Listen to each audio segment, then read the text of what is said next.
1 Korintus 3 ayat 16 kita akan membaca 1, 2, 3. Tidak tahukah kamu bahwa kamu adalah bait Allah dan bahwa Roh Allah diam di dalam kamu? Nah, kemudian kita baca lagi 1 Korintus 6 ayat 19, 2, 3 ya. Atau tidak tahukah kamu bahwa tubuhmu adalah bait Roh Kudus yang diam di dalam kamu, Roh Kudus yang kamu peroleh dari Allah, dan bahwa kamu bukan milik kamu sendiri? Haleluya. Nah, ayat ini adalah berbentuk pertanyaan. Kalau di dalam istilah tata bahasa disebut ini adalah saudara-saudara, pertanyaan retoris namanya ya. Yaitu pertanyaan yang dimana jawabannya sudah diketahui pendengar. Ya. Nah, kalau seseorang bertanya tapi jawabannya sudah diketahui, apa artinya itu? Nah, artinya adalah bahwa orang itu sedang ditegur, orang itu sedang dinasihati. Orang itu harusnya sudah paham begitu, ya. Tidak tahukah kamu? Nah, harusnya orang itu sudah paham, tetapi mengapa hidupmu tidak hidup sesuai dengan apa yang kau pahami begitu? Nah,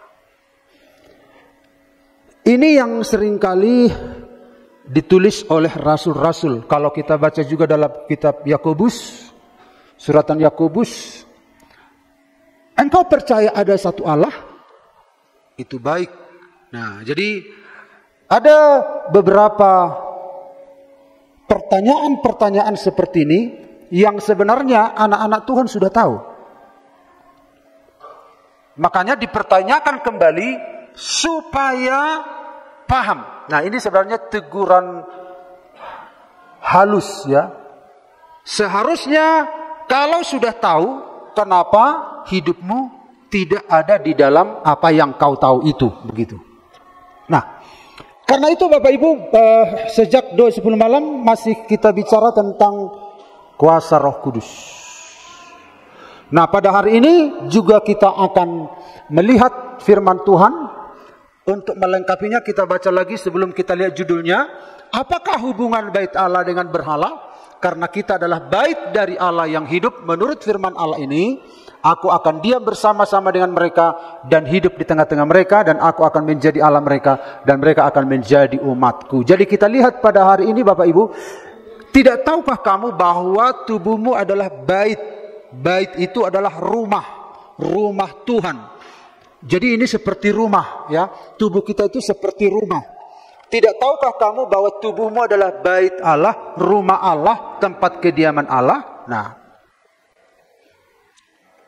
jadi ketika kita percaya kepada Yesus Kristus, yang mendiami rumah kita itu dunia ini, kuasa-kuasa kegelapan. Nah, sekarang ketika kita percaya pada Yesus, sekarang yang mendiami adalah Roh Kudus. Nah, jadi beginilah keadaan orang percaya. Ketika orang percaya menjadi bait Roh Kudus, orang percaya itu seringkali tidak sadar siapa yang mendiami dia, siapa yang memiliki hidupnya, siapa yang tinggal dalam hidupnya. Makanya Paulus bilang, tidak tahukah kamu, katanya. Nah, jadi kalau ini adalah tubuh kita, ya. Tubuh kita itu adalah bait Allah. Jadi Roh Kudus datang, turun dalam kehidupan kita. Akhirnya hidup kita jadi berubah, ya. Akhirnya jadi berubah, dan sekarang kita menjadi baitnya Allah, rumahnya Allah. Jadi pada hari ini kita akan lihat firman Tuhan yang berjudul tubuhmu adalah bait Roh Kudus. Amin. Kita baru belajar tentang buah roh, hasil dari roh. Jadi Roh Kudus itu ingin menghasilkan sesuatu lewat hidup kita ketika Roh Kudus bersatu dengan roh kita. Nah, sekarang kita melihat bagian ini, tubuhmu adalah bait Roh Kudus. Tubuhmu adalah bait Allah. Tubuhmu adalah tempat tinggal Allah, tempat kediaman Allah. Kenapa harus tubuh kita? Tentu ada maksud Tuhan. Kenapa harus tubuh kita? Karena kita ini nggak mampu. Kalau bukan Tuhan yang mengontrol hidup kita, kalau bukan Tuhan yang campur tangan dalam hidup kita nggak bisa berbuat apa-apa. Jadi Tuhan ingin mengontrol hidup kita dari dalam, bukan dari luar. Kita bisa hidup benar karena Dia ada dalam kita. Kita bisa berkemenangan karena Dia ada dalam hidup kita. Jadi Tuhan itu tidak ingin mengatur kita, kau akan berkemenangan, cap. Enggak. Tapi Dia bekerja dalam hidup kita. Sekaligus juga, saudara-saudara, Dialah nanti yang akan menyempurnakan kita, membawa kita ke dalam kekekalan. Makanya, tubuh kita adalah bait Roh Kudus. Nah, mari kita lihat Bapak Ibu. Bagian yang pertama, nah pertanyaan, apa hasil nyata? Jadi ada hasil nyata. Jika kita menyadari kebenaran ini kebenaran ya. Tubuhmu bait Roh Kudus itu kebenaran. Amin. Amin. Itu identitas orang percaya. Tubuhmu adalah bait Allah. Ya. Ini kebenaran ya. Kalau kita menyadari kebenaran ini, apa hasilnya dalam hidup kita? Apa hasil nyata jika menyadari kebenaran bahwa tubuhmu adalah bait Roh Kudus? Ada hasil yang kelihatan. Kita minggu lalu kita sudah dengar buah dari roh. Buah itu hasil. Nah, berarti ada hasil. Nah, jadi kalau kita menyadari, kenapa Rasul Paulus berkata, tidak tahukah kamu? Katanya karena anak Tuhan itu sebenarnya sedang disinggung oleh Paulus, sedang ditegur oleh Paulus secara halus, yaitu kebenaran sebenarnya yang sudah kau pahami, tetapi kamu tidak hidup di dalamnya. Sehingga tidak ada hasil yang nyata dalam hidup kita. Nah, yang pertama mari kita lihat Bapak Ibu, tidak tahukah kamu bahwa kamu adalah bait Allah dan bahwa roh Allah diam di dalam kamu? Jika ada orang yang membinasakan bait Allah, maka Allah akan membinasakan dia. Sebab bait Allah adalah kudus dan bait Allah itu ialah kamu. Jadi yang pertama kita lihat di sini adalah kamu tidak hidup sembarangan lagi karena kamu sudah didiami oleh Allah. Kamu sudah menjadi milik Allah. Tidak boleh hidup sembarangan lagi.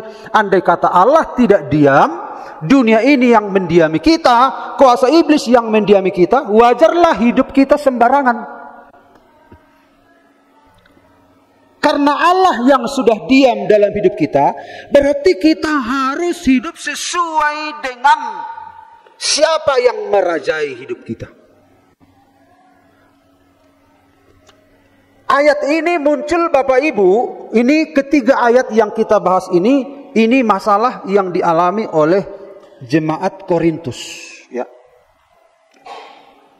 Ini bukan hanya berbicara tentang kedagingan, tetapi masalah saudara-saudara, pelayanan Paulus yang digugat oleh orang Korintus. Jadi Paulus menegur karena terjadi perpecahan gara-gara ada yang pro kepada Paulus, ada yang pro kepada Apolos, ada yang pro kepada Kefas. Jadi mereka mengutak-atik bait Allah itu. Mereka itu saudara-saudara mengusik yang bukan urusannya. Padahal bait Allah itu, gereja itu Tuhan yang mengontrol, Tuhan yang memimpin. Jadi secara umum gereja itu adalah kita semua. Secara khusus adalah diri saya sendiri, diri Bapak Ibu Saudara sendiri. Secara umum, Roh Kuduslah yang akan memimpin kita ke arah yang Dia mau, yaitu kepada kebenaran. Tetapi jemaat Korintus, mereka mau mengontrol, kita mau ke sini, kita mau ke sini, kita mau ke sini, aku mau ini, aku mau itu. Akhirnya saudara-saudara, bangunan itu rusak. Ada di sana kedagingan, ada ambisi pribadi. Akhirnya terjadi perselisihan, iri hati karena ketidakdewasaan. Dia tidak memahami tentang apa itu bait Allah, apa itu rumah Allah. Gereja itu adalah miliknya Tuhan. Saya tidak pernah mati untuk saudara. Yesus yang mati untuk saudara dan saya. Makanya Yesus memberikan kuasa Roh-Nya kepada gereja, dan gereja itu hendak dipimpin Roh Kudus kepada kebenaran. Berapa banyak gereja-gereja yang dikontrol oleh manusia itu? Mereka tidak mau dipimpin. Makanya saudara-saudara, kita semua harus mau dipimpin. Makanya Dia berikan kuasa Roh Kudus atas kita. Hidup kita. Nah sekarang kita lihat kepada pribadi kita. Kita ini hidup sembarangan, ya. Padahal kita sudah tahu kita ini sudah milik Tuhan. Kita sudah didiami oleh Tuhan. Tapi kita belum punya keteraturan kebenaran. Belum bisa kita tundukkan diri kita kepada tuntunan Tuhan. Nah, coba dulu dicek dalam diri saudara. Kita masih hidup dalam sembarangan, masih suka-suka kita? Makanya Paulus bilang, tidak tahukah kamu? Katanya. Kebenaran itu sudah ada pada kita, tetapi kita masih dikontrol oleh kedagingan kita. Kita tidak mau dipimpin. Nah, ada satu saudara-saudara gereja dibangun dengan jerih lelah, tetapi dibakar oleh jemaat itu sendiri. Dan jemaat itu bersorak-sorak. Sudah dibangun, tapi dirusak sendiri. Begitu juga dengan hidup kita.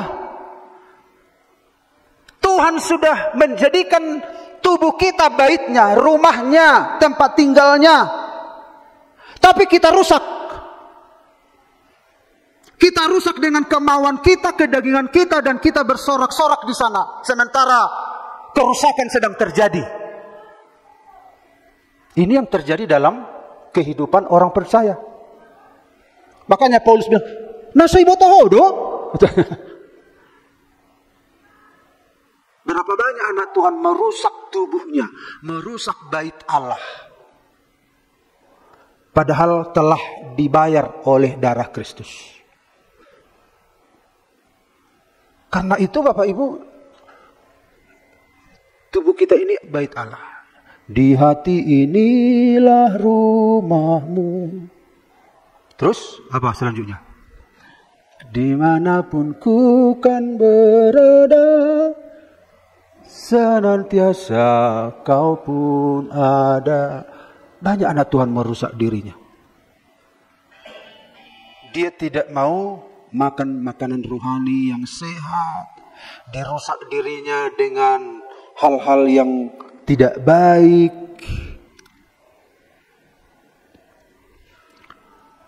Kemudian, apalah artinya sebuah tatu salib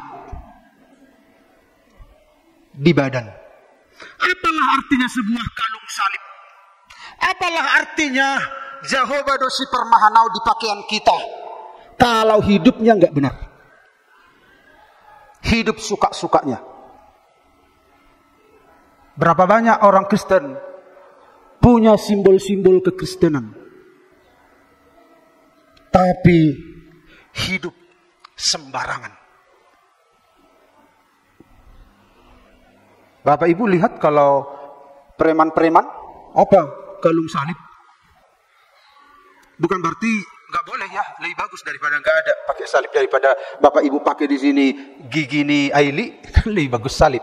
Maksud saya di situ adalah jangan hanya sekedar simbol. Apalah artinya sebuah ayat di dalam kaca mobil, di belakang kaca mobil. Mazmur 23 ayat 1, kita disuruh membacanya. Apalah artinya semuanya itu kalau hidup kita hidup sembarangan? Tidak tahukah kamu? Kenapa kamu sudah tahu tapi kamu tidak hidup dalam kebenaran yang kamu tahu itu? Amin Bapak Ibu. Ini seorang ibu, dia terjadi kebakaran, dia masuk ke dalam api itu untuk merebut anaknya. Mamanya ini tidak peduli, yang penting anaknya selamat. Akhirnya apa yang terjadi? Mamanya luka bakar.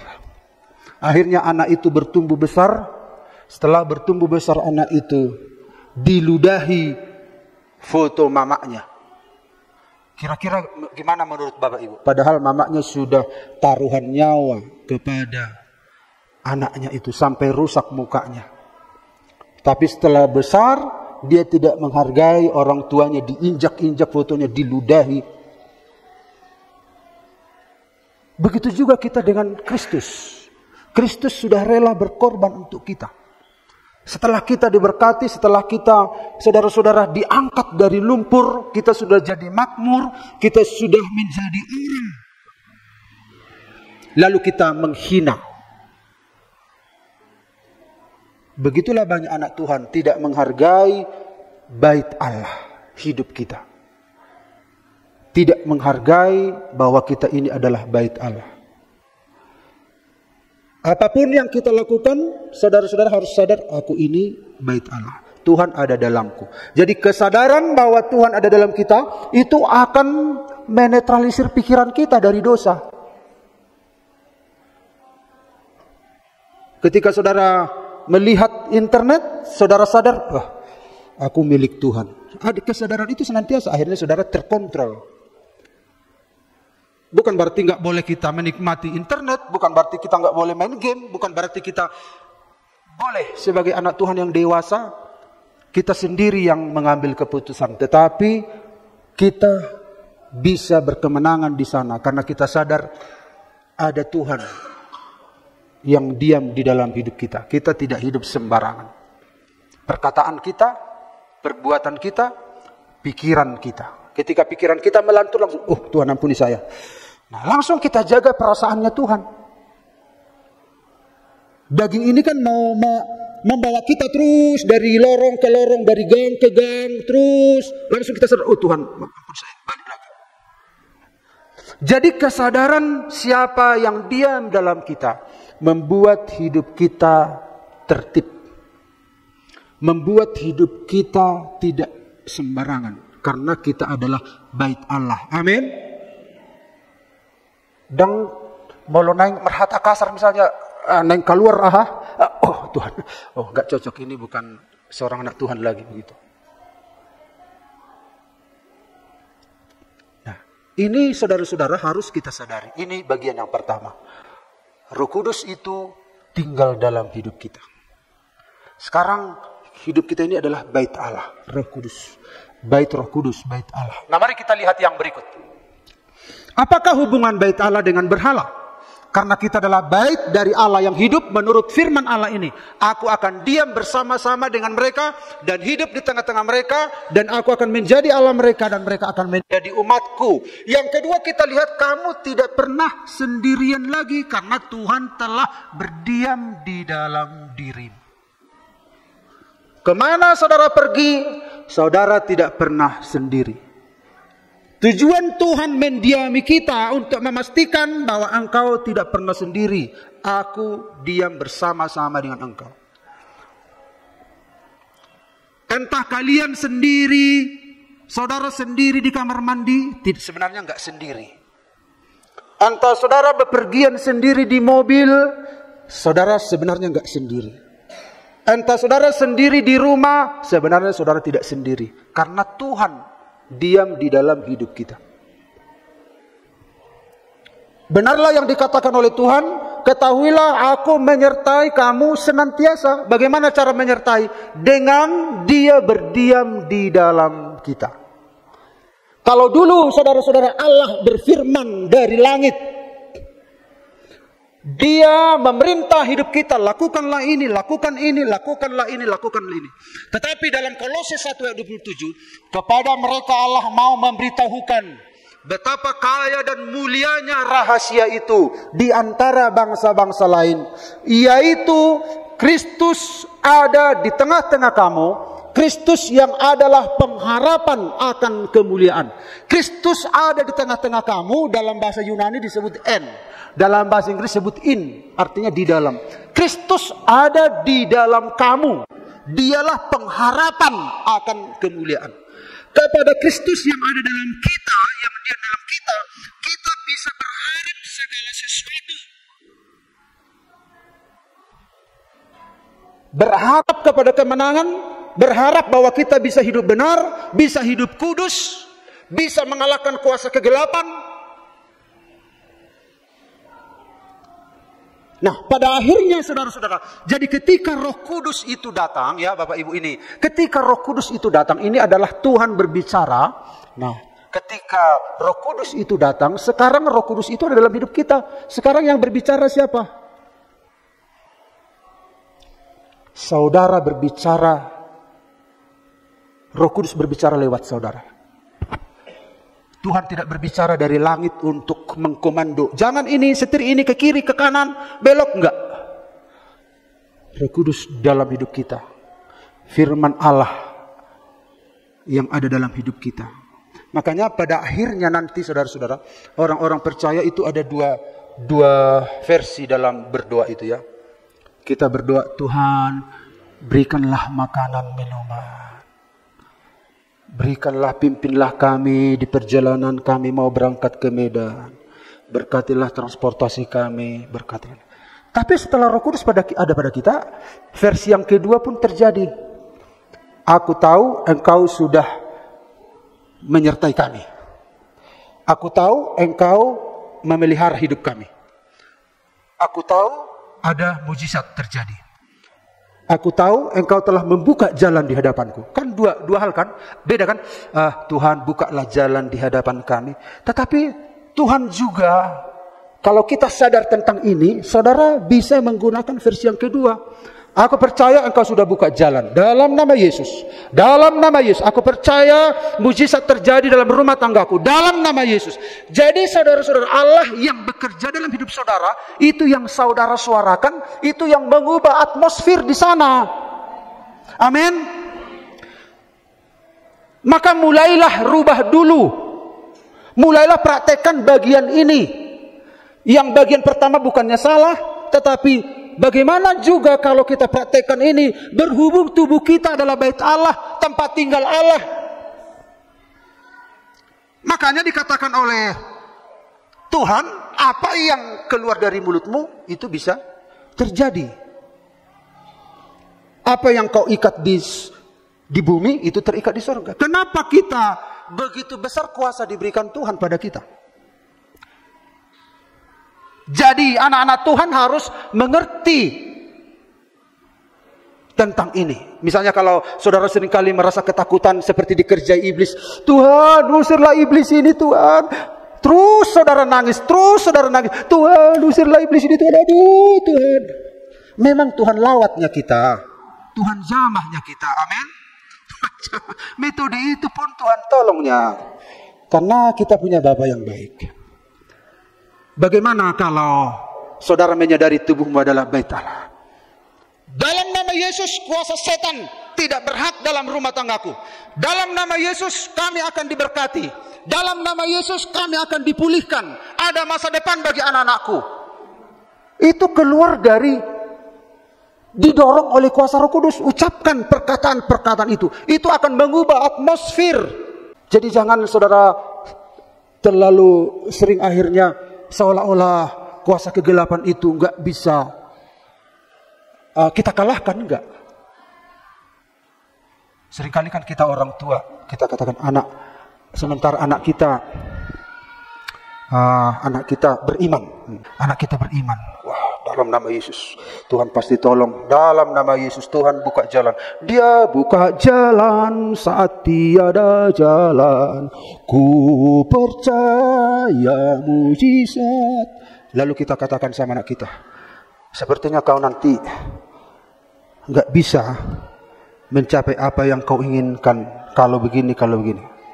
Di satu sisi kita mendoakan anak kita supaya dia berjalan di jalan yang penuh kemenangan. Di sisi lain kita mencegat anak kita dengan sebuah balok di hadapan mereka. Jadi orang tua anak harus sinkron ini, pernyataan imannya ini. Kadangkala kita orang tua membuat, di satu sisi kita percaya anak kita diberkati, di sisi lain kita buat portal balok di hadapan mereka supaya mereka nggak bisa sampai ke sana tanpa kita sadari. Nah, kalau kita melihat Bapak Ibu minggu yang lalu tentang otak itu, ya, otak kiri menganalisa, ada bahasa ini, otak kanan ini, ya, kita sudah lihat minggu kemarin. Jadi Tuhan itu bekerja lewat ini untuk menganalisa Alkitab, belajar Alkitab. Ini perlu, ya, bahasa Yunaninya, bahasa Ibrani, bahasa Inggrisnya. Wah, kalau ini bagus sekali, wah mantap. Tetapi jangan lupa ada juga ini, ya, ada seni, ada gambar, kreativitas, konsep, berfantasi, imajinasi, intuisi, emosi. Tuhan bekerja di sini. Nah, saudara-saudara, satu waktu si Petrus itu hantu katanya, karena Yesus sedang berjalan di atas air. Aku ini, jangan takut, kata Yesus. Kata Petrus, kalau engkau itu Tuhan, suruhlah aku jalan di atas air. Lalu datang Yesus, jalanlah. Ketika dia jalan, wah, dia jalan di atas air. Nah, ketika dia jalan di atas air, dia menggunakan ini, Bapak Ibu. Kemudian dia melihat, merasakan angin. Wah, merasakan berarti dia masuk ke sini. Kemudian dia lihat, gelombang, gelombang. Biasanya kalau orang berdiri di atas air tenggelam. Lalu dia main hitung-hitungan, main logika, main angka-angka, rasionalitas, realistis. Ini enggak realistis ini. Akhirnya apa yang terjadi? Tenggelam. Iman itu juga terjadi di sini, Bapak Ibu. Untuk memahami firman di sini, untuk mengeksekusi firman di sini. Bahasa roh pun demikian, ya. Di sini. Iman juga di sini. Jadi saudara-saudara, kalau kita sadar bahwa tubuh kita ini bait Allah, kita harus mengubah pola peperangan rohani kita. Mengubah pola perjalanan rohani kita. Allah itu tinggal dalam hidup kita. Kalau firman Allah itu tinggal dalam hidup kita, pernyataan-pernyataan kita itu akan membuka jalan. Kadang-kadang kan kita sudah doa, Tuhan bagaimana nih? Waktu doa kita berapi-api. Dia Allah yang mengeringkan laut Tebrau. Wah.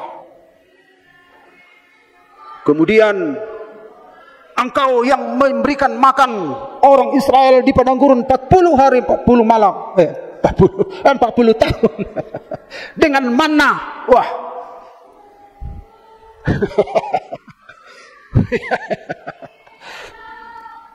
Hebat di dalam doa. Tapi setelah selesai doa, balik lagi ke sini. Gimana ya Tuhan? Gimana ya Tuhan? Kan itu kan pengalaman kan? Gimana ya Tuhan?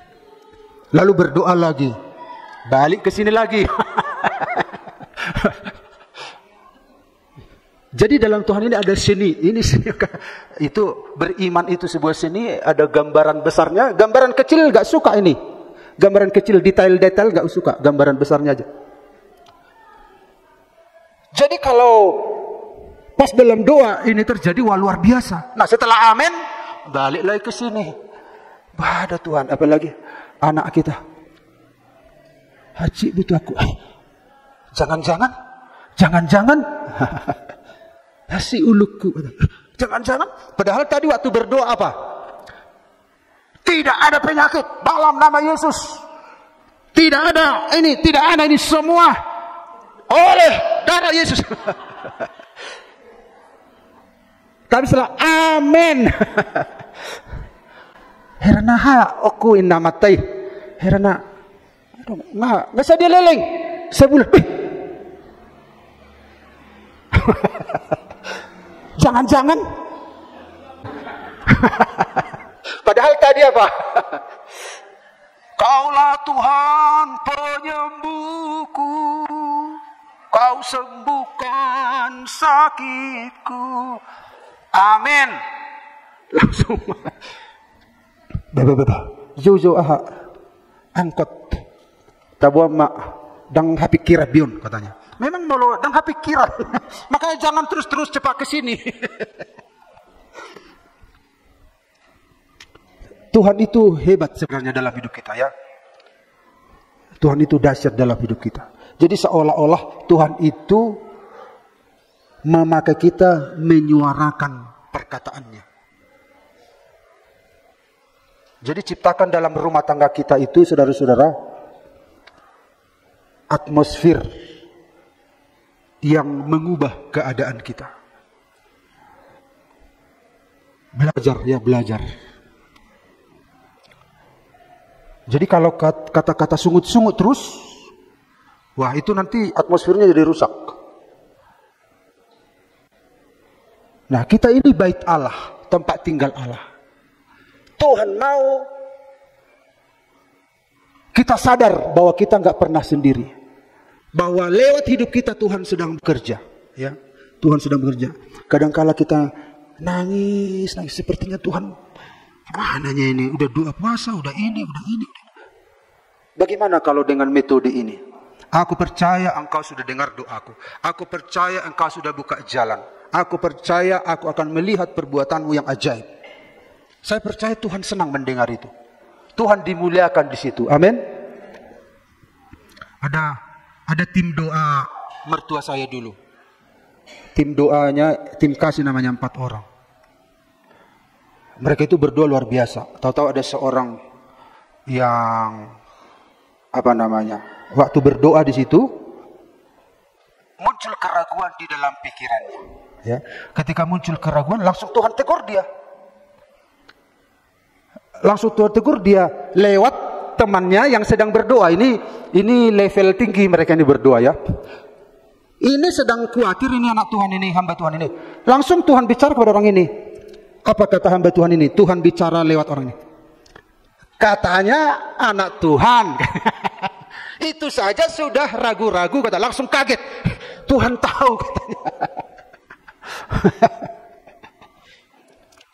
Jadi artinya saudara-saudara, mari kita mulai pernyataan-pernyataan iman ini. Ya, ketika kita nyatakan pernyataan iman ini, kita memberikan saluran untuk Tuhan bekerja.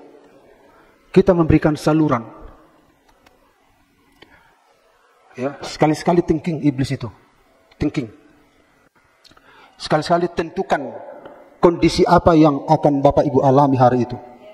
Ya, kita yang menentukan kondisi. Itu pernyataan-pernyataan iman. Ya. Karena kita nggak pernah sendiri, tidak pernah sendiri. Ini kebenaran, makanya Paulus bilang, tidak tahukah kamu nasibatu hodo?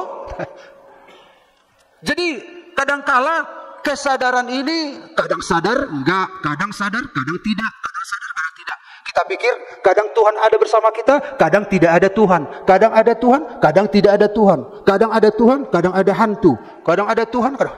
Padahal Paulus bilang, tidak tahukah kamu, katanya.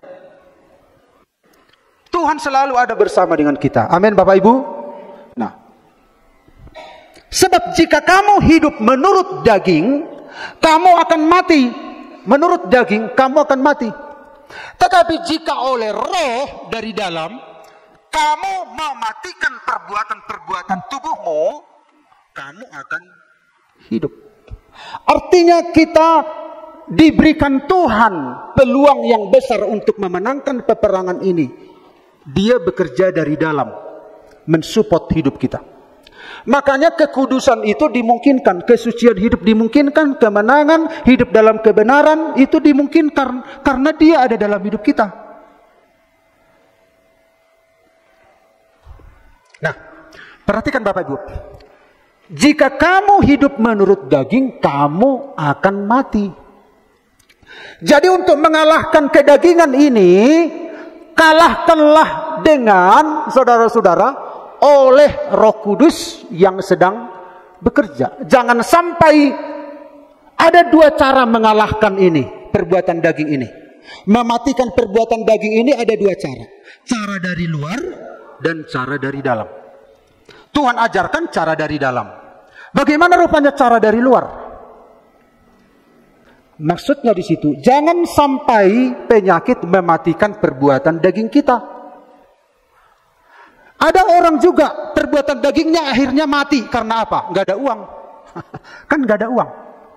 Nggak ada uang lagi. Biasanya kan dia mardala-dalani, maredang-edang, hidup sembrono dari satu tempat ke tempat lain, suka-sukanya.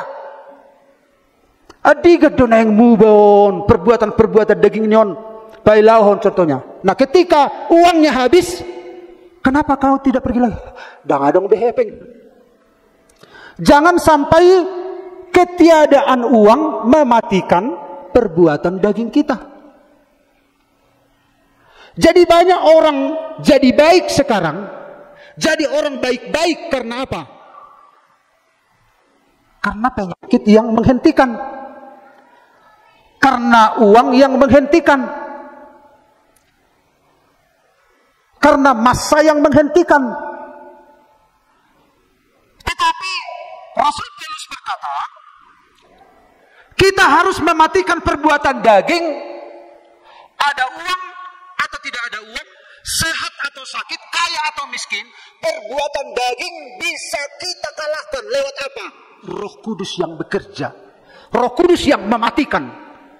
Dari dalam yang menghentikan perbuatan daging itu, bukan karena sakit, bukan karena tidak ada uang, bukan karena masa yang memaksa dia berhenti, enggak. Jadi kalau ada orang baik-baik, lihat dulu apa yang menghentikan. Apa yang menghentikan.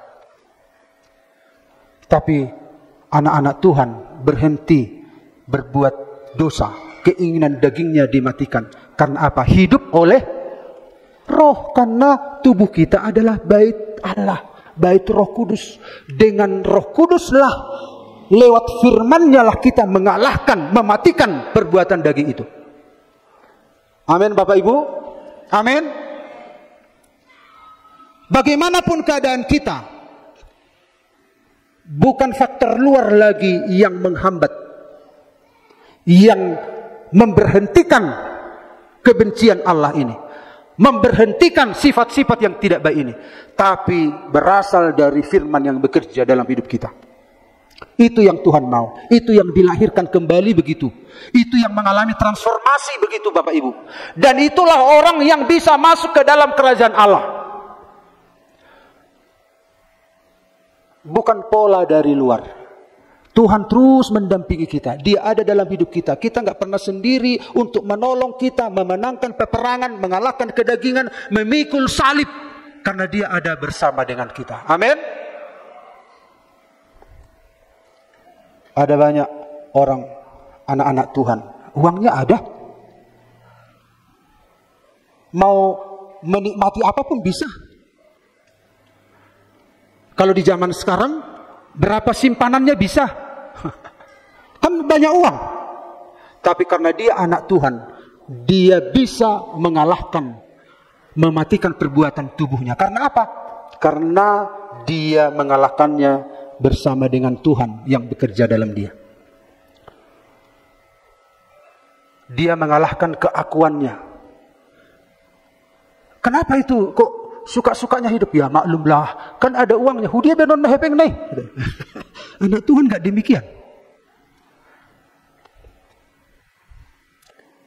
Dia bisa memenangkan peperangan rohani ini bersama dengan Tuhan yang ada dalam dia. Amin. Amin. Amin Bapak Ibu. Pastikan bahwa perbuatan tubuh kita itu dimatikan, itu karena berasal dari dalam yang memenangkannya, yang mengalahkannya. Kita pernah mendengarkan ilustrasikan tentang 2 ekor anjing. Satu anjing yang putih, satu anjing yang hitam. Anjing yang putih dielus-elus oleh majikannya di rumah, bulunya lebat, dirangkul-rangkul, disayang-sayang, duduk di sofa, kadang dibawa ke tempat tidur karena lembut. Sementara yang hitam ini jaga pekarangan dan badannya besar. Satu waktu tuan rumah lupa menutup pintu. Ternyata anjing yang hitam melihat ke dalam. Ada anjing putih. Enak-enak kali dia di sofa duduk-duduk. Awas, awas. Tapi karena ada majikan, ya nggak bisa, anjing yang hitam ini nggak bisa berbuat apa-apa. Tapi satu waktu majikannya pergi, pintu terbuka. Datanglah, keluarlah anjing putih ini ke pintu. Di perbatasan. Datang anjing hitam. Wah, kesempatan ini. Dihajar anjing apa ini? Anjing putih. Wah. Datang anjing putih. Lari dia, mengirput. Tiba-tiba pulanglah majikannya. Manis, katanya. Di mana nama anjing putih ini si Manis? Ternyata telah mengirput di sudut-sudut rumah. Kenapa? Loh, kok berdarah-darah? Kenapa? Taulah dia, ternyata yang mencabik-cabiknya adalah anjing yang hitam. Kau ini, wah, dipukulilah anjing yang hitam. Kau pukul, kau cabik-cabik anjing kesayanganku. Dipukullah dia. Berteriak-teriaklah anjing yang hitam. Gimana teriakan anjing hitam? Matt, coba contohkan. Lalu datanglah majikan.